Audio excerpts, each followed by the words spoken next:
You have a straight up deal for Darius Garland to the Los Angeles Clippers, and James Harden is going to the Cleveland Cavaliers. Hmm. What's your thoughts about this trade? This kind of seemed left field. I didn't hear these talks about this trade potentially happening until maybe a couple of days up prior to. But what's your overall thoughts on this trade that transpired? Well, I think the way that you described it was the perfect way to kind of articulate it. It did come completely out of left field. James Harden, to my knowledge, didn't make any public statement about wanting a trade or demanding a Hmm. trade, and I certainly didn't anticipate with their recent success of being 15-3 over the past 18 games that would have warranted him desiring to be traded elsewhere. And so the fact that he and the organization came to an agreement that for a trade partner might be the best option for him and for the team moving forward, I thought was a little surprising. I was even Same. more surprised that the Cavaliers stepped up and decided to be that trade partner.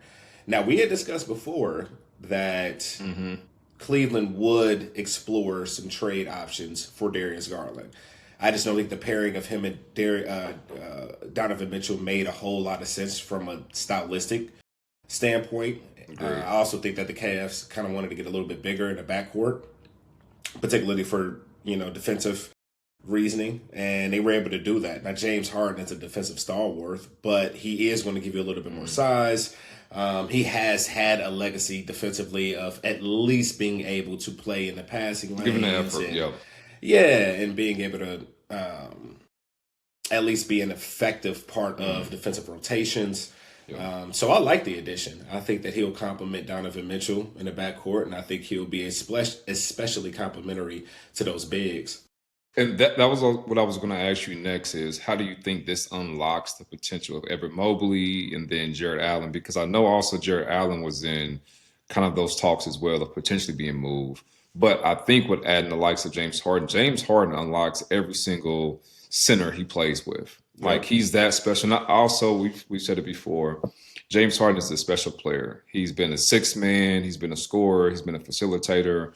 Again, when you need him to make certain stops, he can get it done, but he has to spend the majority of his energy on the offensive end. But do you think now we'll see a different potential being unlocked with Evan Mobley and Jared Allen with James Harden in the fold? Evan Mobley, especially, Hmm. right? Because I think Evan Mobley has already showcased that he has the kind of offensive versatility that aligns well with what it is that James Harden does really well offensively. Like James Harden is exceptional at driving and creating gravity in the defense and being able to find those easy lobs or kickouts to the corner or to the wing. And Evan Mobley does a really good job of just finding open space and kind of roaming around the paint, finding his opportunities to catch in his spots, whether it be the dunker, whether it be at the elbow. And so when James creates that gravity, now having the weapons like Donovan Mitchell on the wing and Evan Mobley in the short or in the dunker spot or in the short corner, I think that it's going to, it's going to go really well for that offense. And Evan Mobley, he's a bucket too. He reminds me, he's like in the same realm of your Bam Adebayo. Both Yes. are two strong two-way players. I also trying to figure out when is Bam going to take this leap because I feel like Bam should be the star of a team. Now I think he may be playing out of position because of him being only Mm-hmm. 6'9". Evan Mobley's a little bit taller, I believe, at almost 6'11", 7 foot. But you got to do something to activate these guys because the way the game is played now, you're not playing inside out.